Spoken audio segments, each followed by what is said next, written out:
Assalamualaikum warahmatullahi wabarakatuh. Salam sejahtera untuk kita semua, salam harmoni dan salam kebajikan. Saya Dwi Sunarti Puspitasari akan mempresentasikan tentang filsafat klasik dalam pendidikan. Berikut adalah peta konsep tentang filsafat klasik yang berisi tokoh dan konsep pendidikan menurut para ahli tersebut. Pendidikan merupakan fondasi pembangunan manusia dan bangsa.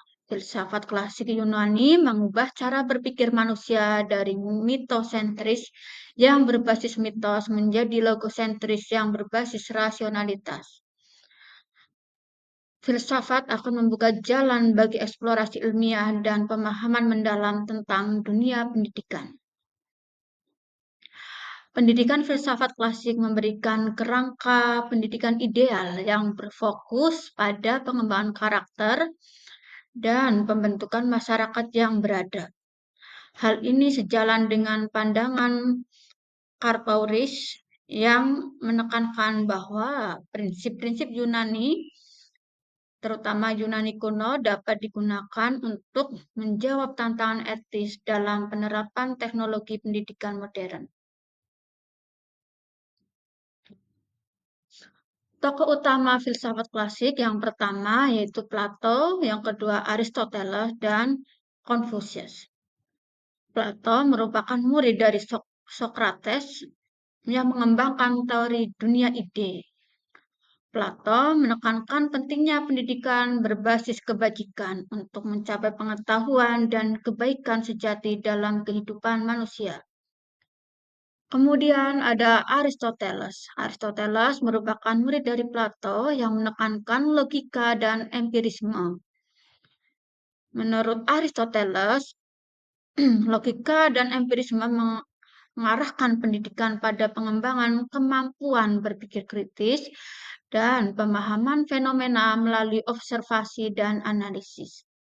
Yang ketiga yaitu Confucius. Fokus perhatian Konfusianisme adalah bagaimana belajar menjadi manusia yang sebenarnya. Pemikiran Confucius berorientasi humanistik dan mengajarkan pandangan hidup yang humanis. Socrates menekankan tentang dialog dan kebajikan.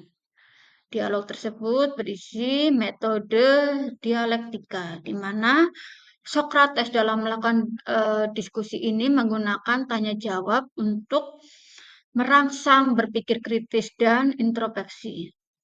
Siswa diajak mengeksplorasi ide secara mendalam melalui dialog, bukan hanya sekedar menerima pengetahuan saja. Yang kedua, kebijakan yang sejati atau kebijaksanaan yang sejati. Kebijaksanaan berawal dari kesadaran akan ketidaktahuan diri. Pendidikan bertujuan untuk membantu individu menemukan kebenaran dan membentuk moralitas, bukan hanya transfer pengetahuan.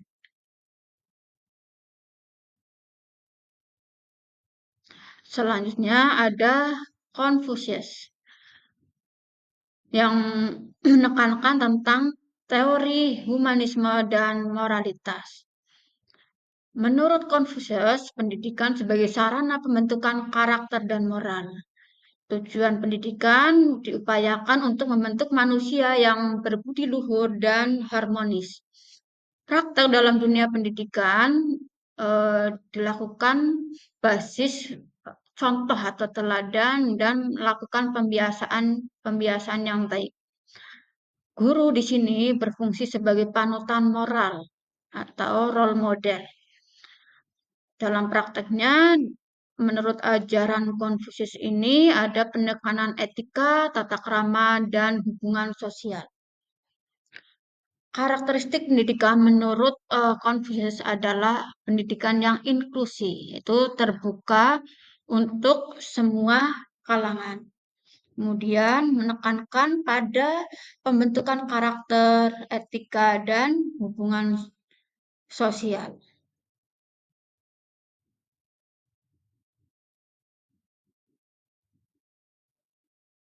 Selanjutnya yaitu menurut Aristoteles bahwa filsafat dalam pendidikan itu menunjukkan atau mengimplementasikannya dalam pengalaman nyata dan keseimbangan, yaitu menggunakan pendekatan empiris. Pendekatan empiris ini lebih menekankan pengalaman konkret dan realitas sehari-hari yang diterapkan dalam kehidupan sehari-hari. Kemudian ada eudomania, di mana menurut Aristoteles ini kebahagiaan sejati dicapai melalui pengembangan kebajikan dan kemampuan yang berfungsi efektif dalam masyarakat.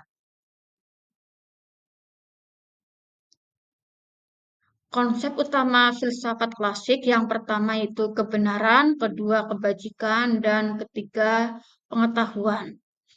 Kebenaran dalam filsafat klasik mencakup pencarian objektivitas dan realitas yang mendalam. Di sini sangat relevan dalam pendidikan yang sekarang ini yaitu pembelajaran mendalam. Yang kedua yaitu kebajikan. Kebajikan di sini mengedepankan pengembangan karakter dan moralitas dalam pendidikan klasik yang berkelanjutan. Yang ketiga yaitu pengetahuan. Pengetahuan merupakan landasan pendidikan, mendorong pemahaman yang lebih dalam dan berpikir secara kritis.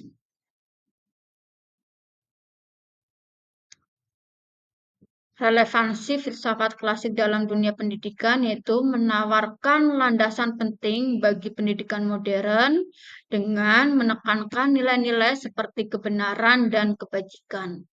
Konsep-konsep ini akan membantu membentuk karakter siswa dan menekankan kemampuan berpikir kritis.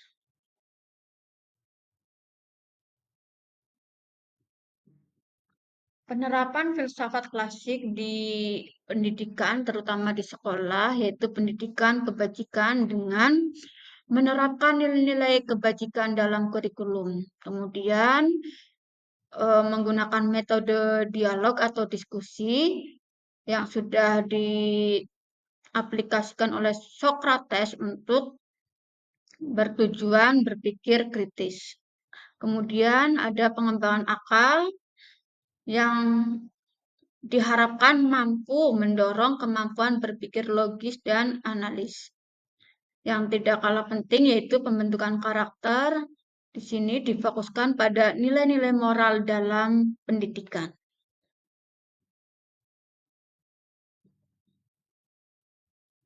Kesimpulan, jadi pendidikan klasik ini sangat berperan penting dalam membentuk landasan yang kuat dalam pendidikan, menawarkan perspektif tentang kebenaran dan kebajikan yang mendukung pengembangan karakter siswa. Selain itu, filsafat klasik ini berperan dalam praktek pendidikan dengan mengadopsi nilai-nilai klasik yang memungkinkan pendidik maupun pelajar dalam membangun kemampuan berpikir kritis dan mengedepankan etika yang diperlukan dalam kehidupan modern.